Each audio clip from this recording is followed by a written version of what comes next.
Good day once again, business management students. This is chapter 2 for BEC111, a module that you registered. So I hope you saw the video for chapter 1 where we discussed the business world and business management. So now we are proceeding with chapter 2. And in this chapter we'll discuss about entrepreneurship. Just to look at the learning outcomes of this particular chapter. By the end of the chapter, you ought to be in a position to define the term entrepreneur and also to discuss the concept of entrepreneurship and the entrepreneurial process. You should also be in a position to describe the roles of entrepreneurs and small businesses in the economy. Because many times some people think that all small business owners are entrepreneurs or all entrepreneurs are small business owners. But it is important to realize that those two are different. And we'll discuss the differences as we proceed with the chapter. You should also be in a position to explain what makes entrepreneurs. What makes them to do what they do. You should also be in a position to comment on the skills, experiences, and the traits of entrepreneurs, and also to present recommendations regarding the choice of a business opportunity. How do you evaluate a business opportunity to say, no, this one works, this one doesn't? You should also be in a position to elaborate on what a feasibility study is and its value to the entrepreneur. So in this case, we'll mainly focus on the feasibility study where you assess or evaluate on whether a business idea actually works or it doesn't. The outline of the chapter that we are going to focus on will provide an introduction if I have not yet done so. Then we'll also look at different concepts on what an entrepreneur is. Because people view entrepreneurs differently. If you ask economists, they will give you a different view of an entrepreneur or their view of an entrepreneur. If you ask Marxists, they will also give you their own view of an entrepreneur. Economists, sometimes they view entrepreneurs as people who are after profit, whereas Marxists can actually view entrepreneurs as people who exploit other people for their own benefit. So it depends on where you stand. Business managers, they also have their own view of entrepreneurs. Sometimes they think that entrepreneurs are just small business managers who are trying to make things work. This is the time for COVID-19 in this before we were disturbed, we were looking at the chapter outline. And as I said, we'll look at the different concepts of what an entrepreneur is. As I said, economists may have their own view, Marxists may have their own view, business managers of large enterprises, they may also have their own view. We'll also look at the renaissance of entrepreneurship. Why is it important? Why is it important? And we'll also look at entrepreneurship in South Africa. What is it important? Who are becoming entrepreneurs? Maybe why are they also becoming entrepreneurs? Then we'll also look at the role of entrepreneurs and the role of small business owners in society. These may play the same roles, but we'll need to discuss what roles do they play. We'll also look at why entrepreneurs do what they do. Maybe it's because of the skills that they have, the knowledge that they have, experience, or the traits. Normally, this is where we should also discuss on whether entrepreneurs are actually born or they are made. We'll also look at the entrepreneurial process. And then we'll discuss the small business. What is it that can be referred to as a small business? What is it that can be referred to as a small business? So entrepreneurship is basically the process of creating and building something that is of value to consumers. So entrepreneurship is a process, and an entrepreneur is a person. So an entrepreneur is a person, or is someone who decides what, how, by who, and for who should products and services be produced. Entrepreneurs can also be referred to people who start businesses with the intention of making profits, and these people assume the risk of losing their resources if the business fails. So there is an element of risk-taking, not just risk-taking by guessing, but it ought to be calculated risk-taking. Entrepreneurs are people who also mobilize other factors of production. They bring that spark that brings all the other factors of production into motion: the natural resources, human resources, and the capital, or your land, labor, and capital. Your textbook also defines entrepreneurship, that particular process. It is defined as the process of creating and building something of value from particularly nothing, in the midst of uncertainty and risk, and having the determination to succeed against all odds. So entrepreneurship can also be seen as the process of starting a business, of sometimes failing and sometimes succeeding. So there is no guarantee that once you start a business, or once an entrepreneur starts a business, they will succeed. There is an element or a probability of failure.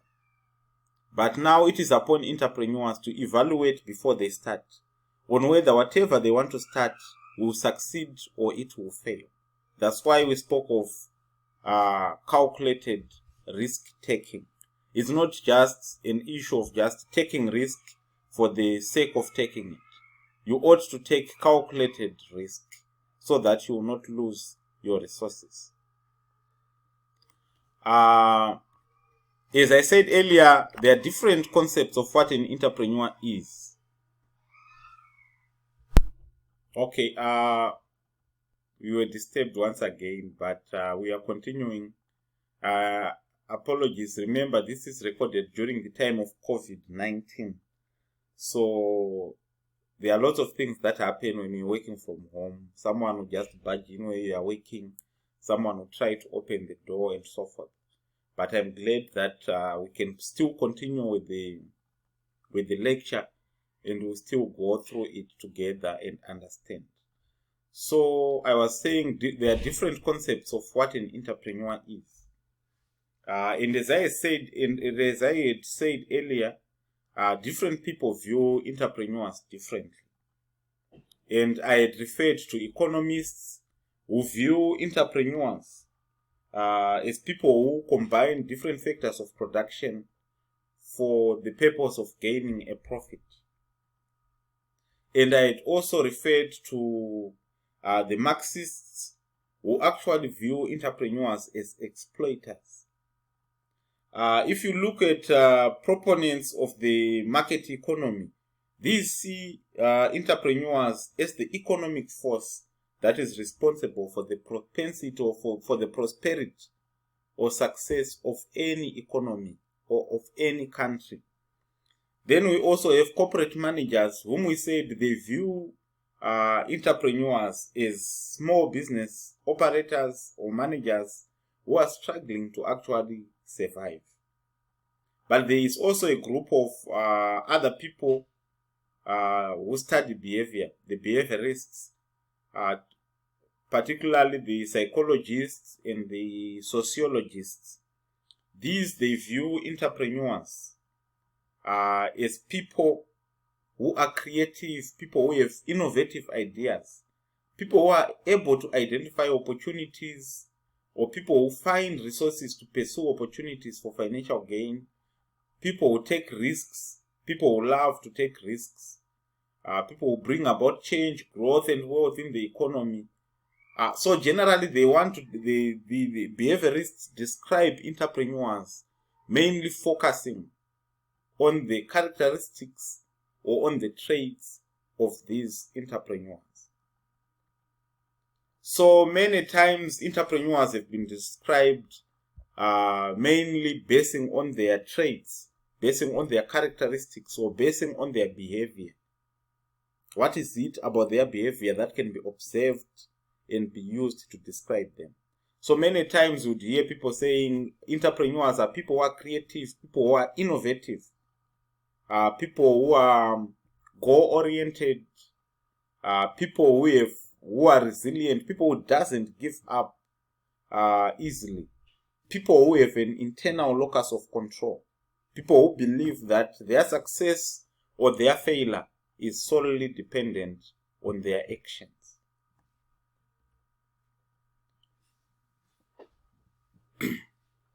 Looking at entrepreneurship in South Africa, growth in South African economy has declined over the past few decades. We have not been realizing economic growth. GDP growth rate of 6% is needed if we are to improve economic growth. And contributions of entrepreneurs is relied on for a large part of the growth of the GDP. If you read all policy documents since 1994, after South Africa attained democracy, you will realize that there is much emphasis that is put on entrepreneurship and small businesses. To say these businesses or these enterprises, they actually contribute more to economic growth. They also contribute to solving the other problems such as poverty and inequality.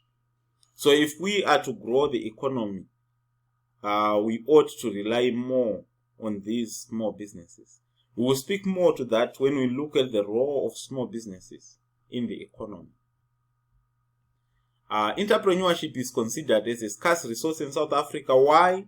If you read the Global Entrepreneurship Monitor, the GEM reports from 2010, you realize that the rate at which people start businesses in South Africa is relatively low compared to the rate in other countries that we may compare ourselves with, such as India, such as Brazil, China, and so forth.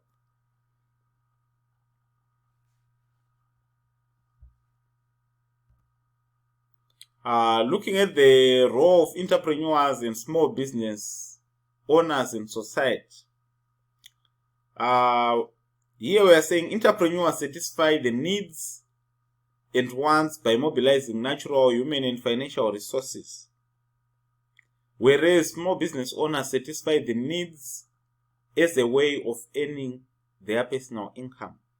So there's a difference there. Entrepreneurs are responsible for the growth and survival of the business, whilst the small business owners are responsible for the survival and profitability of the business. So they don't care much about growth. So the main distinctive factor between entrepreneurs and small business owners is the issue of growth. For small business owners, they may operate for more than 5 years, doing the very same thing without showing any intention to grow. But with entrepreneurs, that is very, very different. Entrepreneurs always seek to grow their businesses. Entrepreneurs are also likely to take risks in order to grow their businesses. But when it comes to small business owners, there is no intention whatsoever in taking risk to grow or develop their business. So you realize that on the issue of risk again, small business owners, they tend to avoid risk, whereas entrepreneurs, they take calculated risk. It is, however, important to realize that both small business owners and entrepreneurs, they contribute to the development of a country, they contribute to poverty alleviation, they contribute also to attaining equality in society. Part of what is also important part of what is also important in terms of comparing small business owners and entrepreneurs is that most small business, there's always a question that is normally asked. So there's always a question on whether all entrepreneurs are small business owners or all small business owners are entrepreneurs.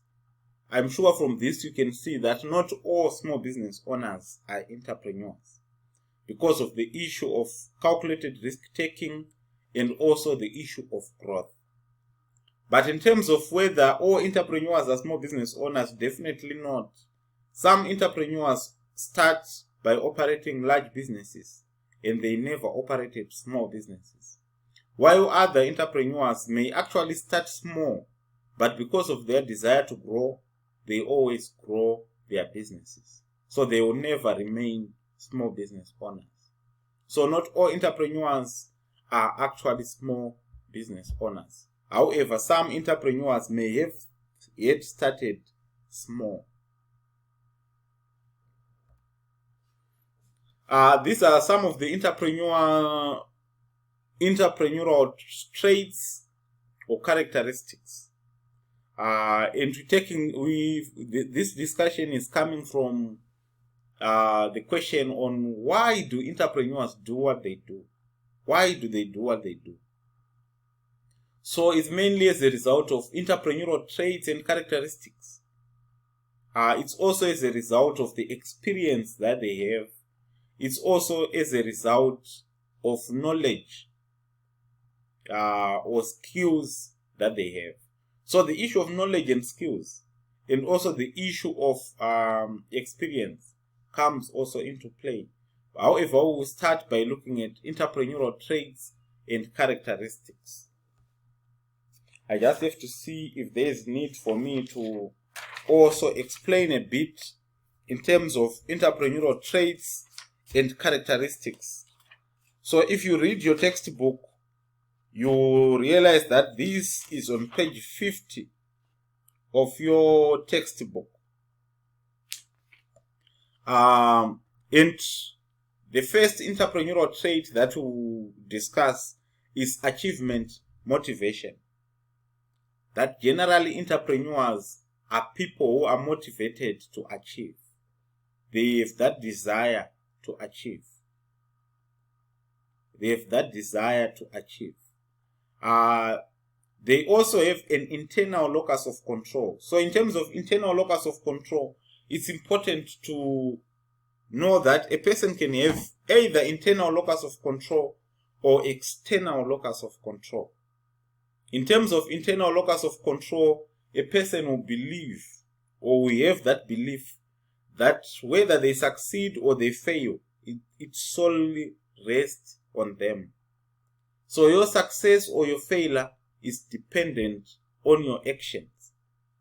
So if it is external locus of control, we will be saying the success or failure of a person is dependent on other external factors. So people who believe in luck, people who believe that whatever happens in their lives, they don't have control over it. Those, they have external locus of control. Maybe people who believe also, I wouldn't want to bring in the issue of faith here, but there are certain people who believe that whatever happens in their lives, in their businesses, they have no control whatsoever. So those, they have external locus of control. But in terms of internal locus of control, is a trait or characteristic of entrepreneurs. They believe that whatever happens, they have control over it. So it depends on what they've put in. It depends on the effort that they've put in, the resources that they've put in, the hard work that they will have put in. Those are some of the factors that determine whether they will succeed or they fail. So they have that control over their lives.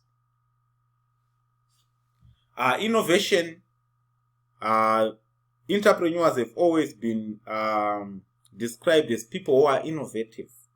People who always come up with new ways of doing things. People who always want to develop and produce something that is totally novel, something that is totally new to the market.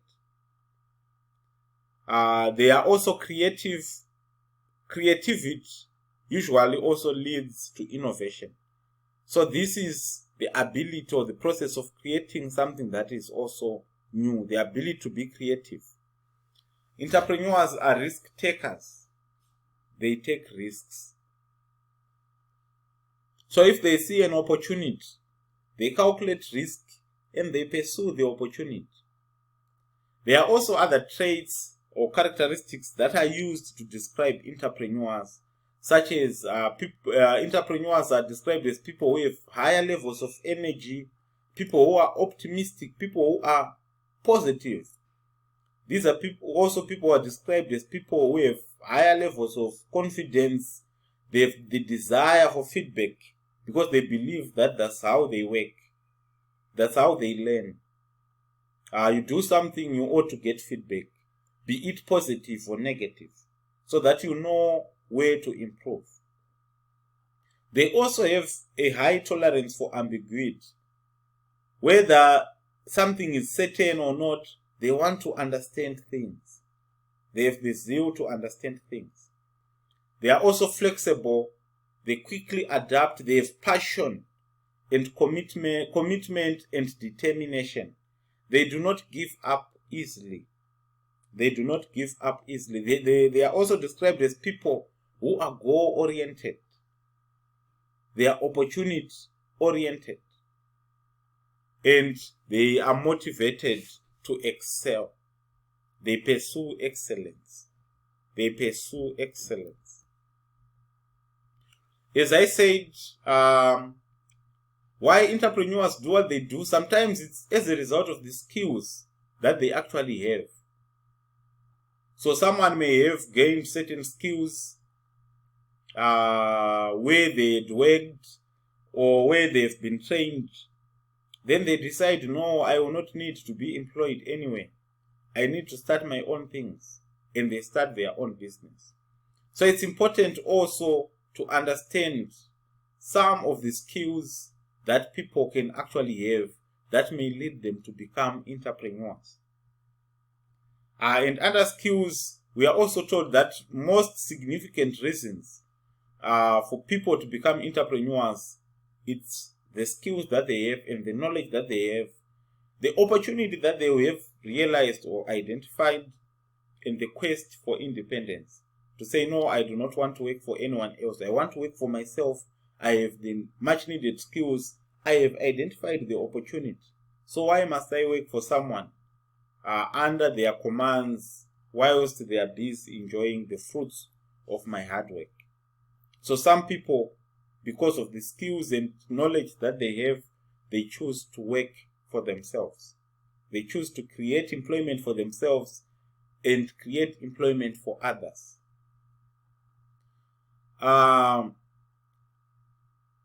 The other reason may also be experience. Someone has worked in another organization, they gained experience, they know how it works in that particular industry. And one day they either get fired or they are retrenched or they just decide to stop working because of their desire or quest for independence. They may also become entrepreneurs. They may decide to start their own things.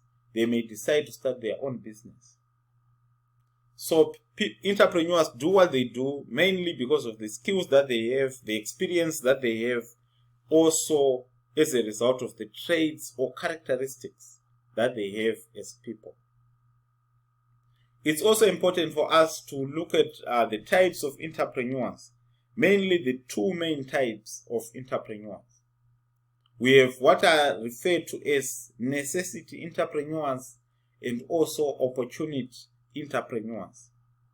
So to explain this better, I think it's better to say entrepreneur, for a person to become an entrepreneur, they are either pushed to become entrepreneurs or they are pulled to become entrepreneurs. What do I mean by saying people are pushed to become entrepreneurs?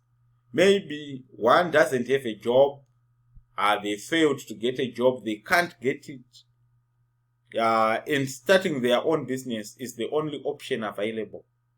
In that case, that person, if they start a business, it's not really they started a business because they wanted to, but it's because they didn't have any other option.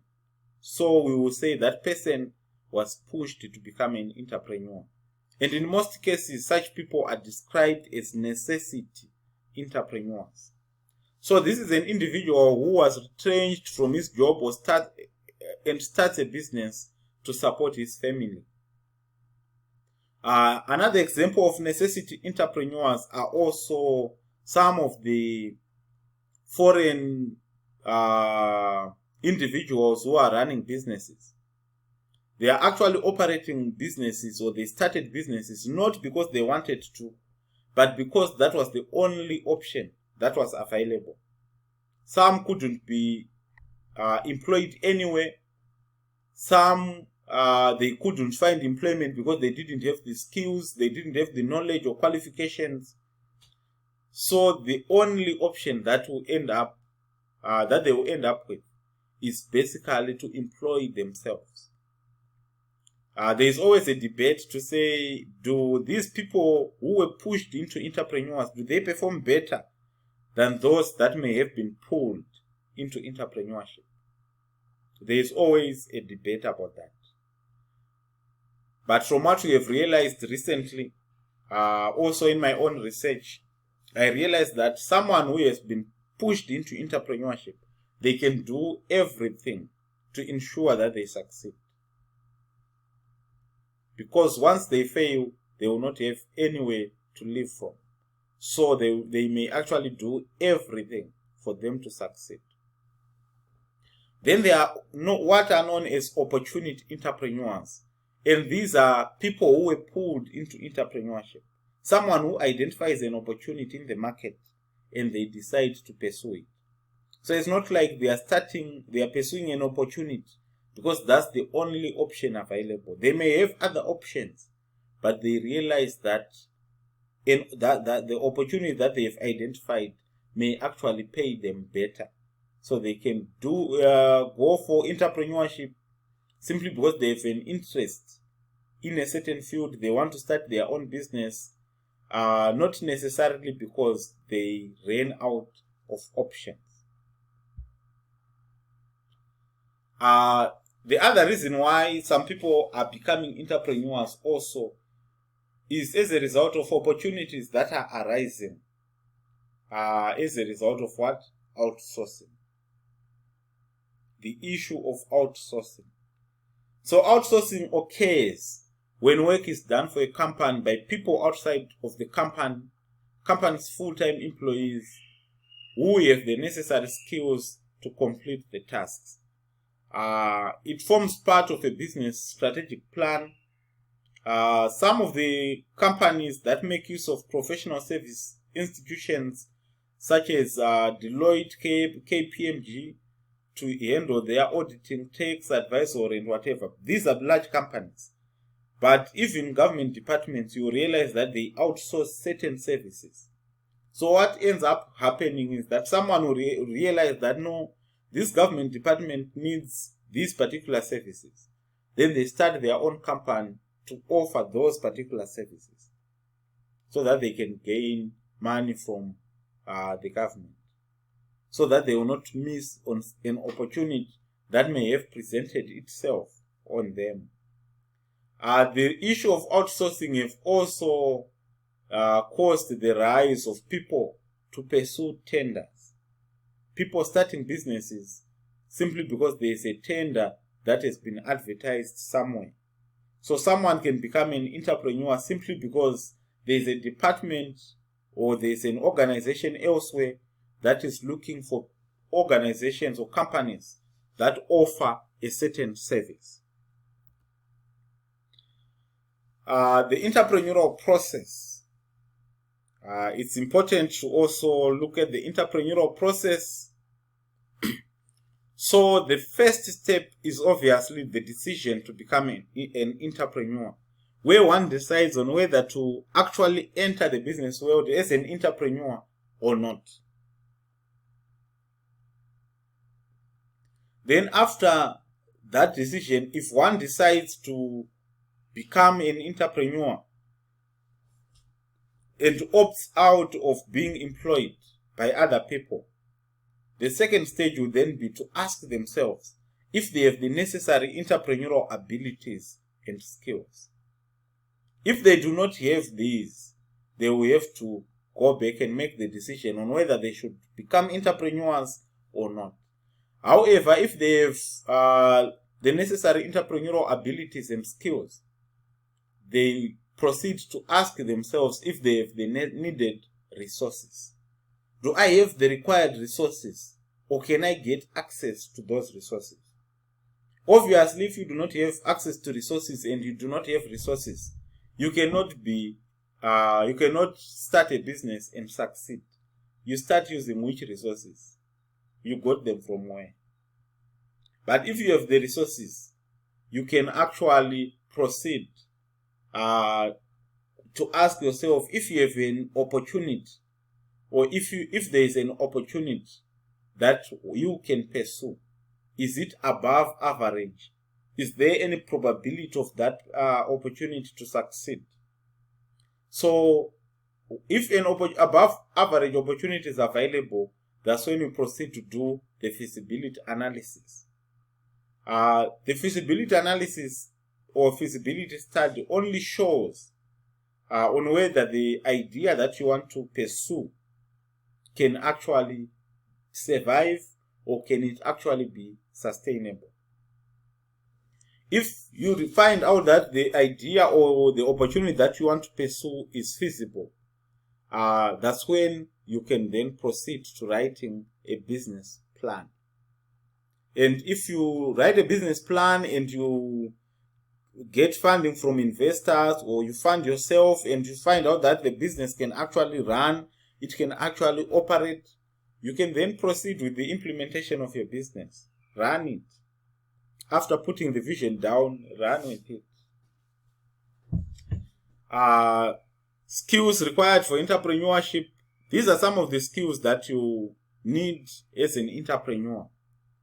These are also important for every business manager. Strategy skills. The ability to see a business in a holistic, to have a holistic view of a business. The ability to plan, or planning skills, they are also important. Marketing skills, the ability to be able to take whatever you have as an organization to the market. Ability to make your market offering known to the people that are able and willing to buy and use that particular product that you are offering. Project management skills, human relations skills. Human relations skills are also very, very important, because in business you work with people. Even as an entrepreneur, you will work with people. You work with people as employees, you work with people as customers or as consumers. So human relations skills are very, very important. In terms of entrepreneurial process, when we spoke of resources, do you have the much needed resources or the essential resources for running a business? Some of the key resources that you can look at include financial resources. Do you have the capital to start the business? Do you have the human resources, people with key competencies that are needed for the operations of the business? Then do you also have the physical resources, including land to operate from? Do you have it? So you assess based on that. How do people come up with new venture ideas? Some of the things that you can look at are basic trends. What is happening in the economy? What are people offering? What is lacking? What is happening now? What is most likely to happen in the future? So you can look at the trends in the economy. You can also look at the life cycle of the industry. You can be able to identify opportunities. Then there are also growth industries. Those industries that are actually growing, where there are actually opportunities. These opportunities may come as a result of outsourcing, that there are lots of organizations that are pursuing or that are always after the services of such industries. You can actually come up with an idea and venture into that particular industry. New venture opportunities, what we are providing here are the fundamental requirements for a good investment opportunity. Obviously, one aspect that investors look at, or that you should also look at as a potential entrepreneur, is the growth potential of that particular venture. Is there a clearly defined market or market need for the product? Is it clearly defined? The market need for the product, is it clearly defined? Do you have a sustainable competitive advantage? Or can it be attainable? Competitive advantage, we're speaking of what makes you better than your competitors. What is it that makes you better than your competitors? Is it long-term? Is it sustainable? The opportunity should also be rewarding to the investor or to you as a potential entrepreneur. What is it that investors benefit? What is it that you will benefit as an entrepreneur? The timing of the opportunity must also be right. Some people may choose also not to start their own businesses. They may say, no, I would rather buy an existing business. And there's always a debate on whether if you buy an existing business, you are an entrepreneur or you are just a small business owner. We can argue about that throughout the day. And others may argue to say if you buy a business, after evaluating that you earn profits, you are an entrepreneur. Some may say, no, you are buying a business because you couldn't come up with your own ideas. So you may not be an entrepreneur because you are not innovative, you are not creative. Some will say, no, simply because you have decided to do it. It means you have thought about it. So you may actually be creative. So the debate can go on and on. But what is important for purposes of this course is to discuss the advantages and the disadvantages of buying an existing business. There are many advantages though. Because if you buy an existing business, it will already be having customers who knows where the business is. They are familiar with the location of the business. They are familiar with the business itself. So you will be having an established customer base. They are customers already. You may also benefit from experienced employees that come with the business. When you take over the business, there are people who are already working for that particular business. So that may also be an advantage. Planning can also be based on historical data that is known. Because the business may already have been operating, you already know what challenges were they facing, what opportunities were they going to enjoy. So you can actually plan with information, not plan from a point of ignorance. Supplier relationships will already be in place. Inventory and equipment will be in place. Financing may be available from the owner. So those are some of the advantages. However, there are disadvantages of buying an existing business. The business location may be undesirable or threatened with becoming undesirable. Because for someone to sell the business, there may be challenges associated with it. The image of the business may also be very difficult to change. If the person who was operating it was not loyal, if the person who was operating it was unethical, it may be very difficult to change that image of the business. Employees are inherited rather than chosen. It's important to recruit your own people, select your own people, motivate your own people. But in this case, if you are buying an existing business, you work with people who were there. And to change the work culture of those people may be very, very difficult. So there are challenges that come with inheriting employees. There may also be difficulties in changing the way the business is run, especially if there are people that you are inheriting in the business. There may also be liabilities and for past business contracts that you may inherit with the business. Inventory and equipment may also be obsolete. It may already have lost its value because it was being used. So if you hope to use it, you may buy something that has already depreciated and lost its value. Financing costs could drain the cash flow and threaten the survival of the business. Then there is also what is known as franchising. Franchising is basically where the franchisee, the one who buys the rights to use the name and the business practices, is allowed to use the business practices and so forth. That's when they acquire those rights from the franchisor. That's the one who actually grants the right to use their name, their recipes, their way of business, basically how they operate. So there are many examples of franchise businesses, such as I think KFC is an example, Nando's is an example, McDonald's is an example, lots of franchise businesses. So as an entrepreneur, you can also choose to just buy a franchise. But there are also challenges that come with franchise businesses.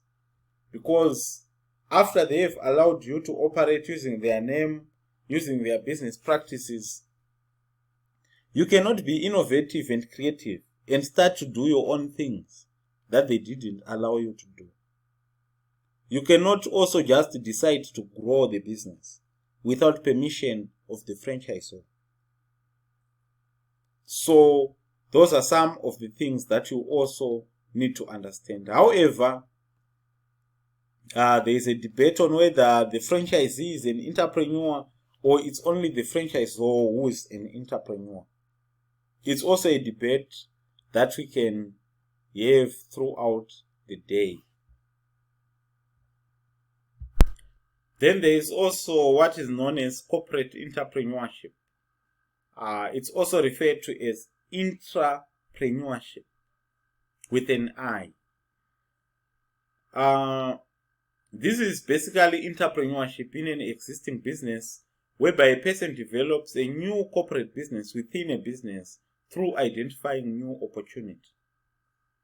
Method by which a corporation introduces new and diversified products. It's done through internal processes and corporations or organizations' resources. It enables investment and profits through establishment of business within business. I'm sure most of you would remember the person who invented the "Please Call Me" of Vodacom. That guy is actually an intrapreneur who in short was an entrepreneur within an existing business. So that is corporate entrepreneurship, where someone establishes a business in another business. Someone comes up with something new within an existing business.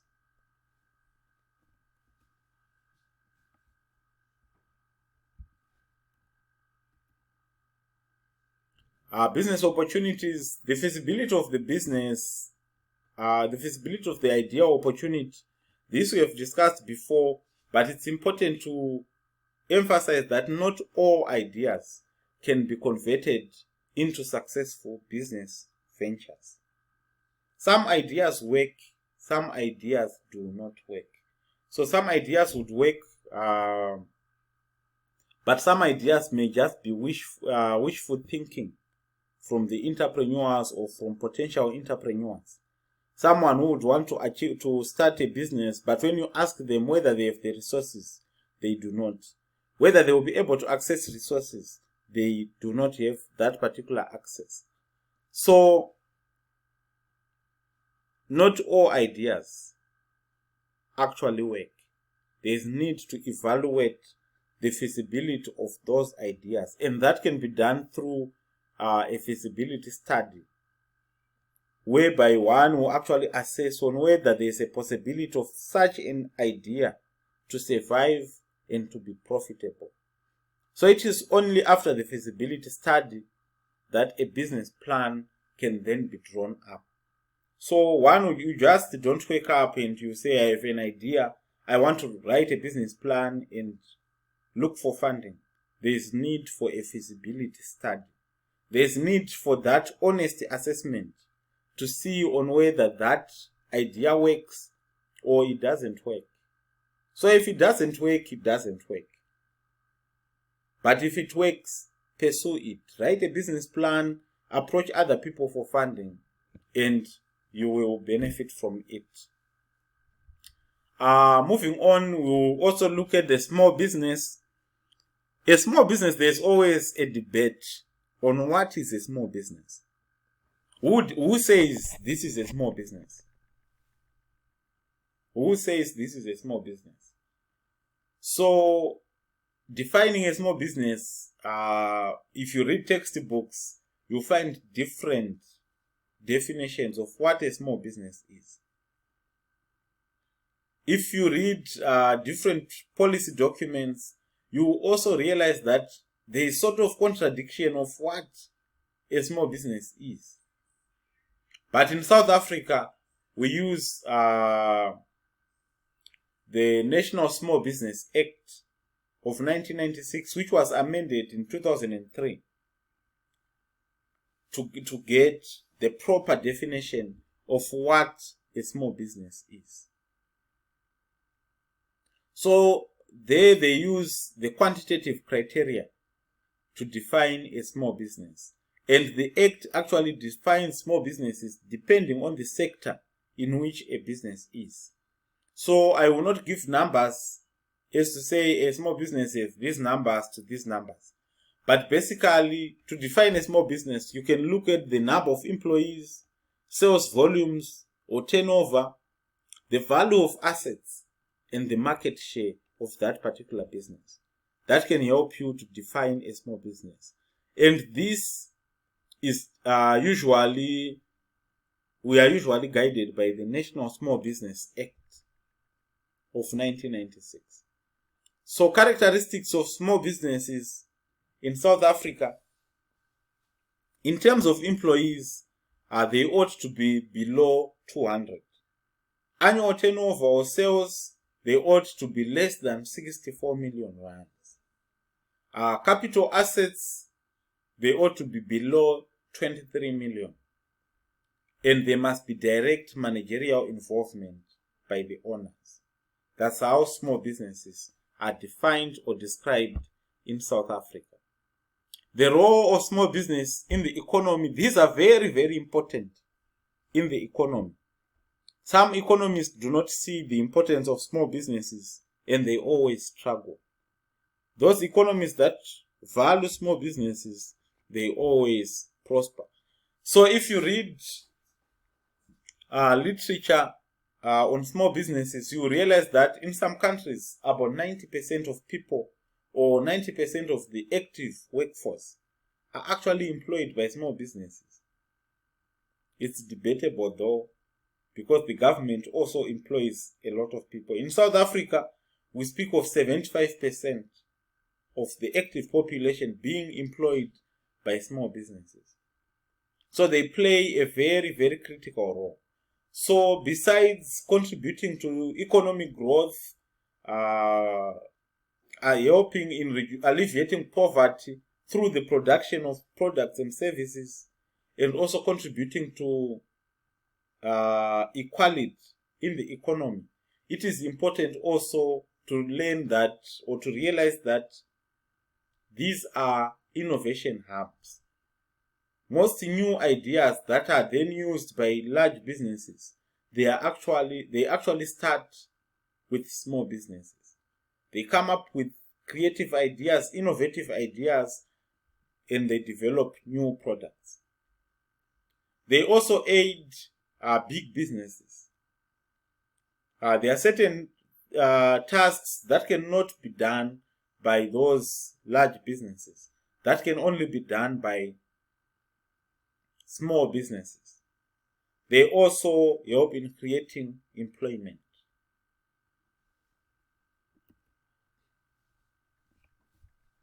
So entrepreneurship is the driving force behind business organization. Entrepreneurs are important for any economy, and it is important for every entrepreneur to be able to assess their abilities and skills, to be able to also do something, to be able to access resources, to search for opportunities, and to conduct feasibility studies. I'm sure about the business plan that will be part of chapter 3.